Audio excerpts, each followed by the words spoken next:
Hello，大家好。咁啊，呢一度龍峰花園啦，一個小型嘅維修嚟嘅。咁小型維修我哋都有做嘅。嗱，咁瓷磚就冇換㗎啦，原裝喺度嘅。咁就嗱，因為滲水啊之前，所以廚房廁所咧就拆咗啲瓷磚重做。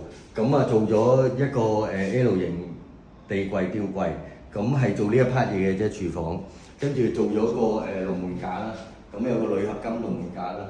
咁啊，做咗隻 PD 門啦。咁就因為地方呢一度個闊度唔夠，所以我哋就幫佢設計咗就向外掩，同時都可以貼到盡嘅。外掩正常有啲就貼唔到盡去到呢度咯，咁啊貼到盡就慳位啲咯。咁啊廁所因為漏水都係淨係做咗瓷磚嘅啫，咁而家見到啦，假天花做咗嘅。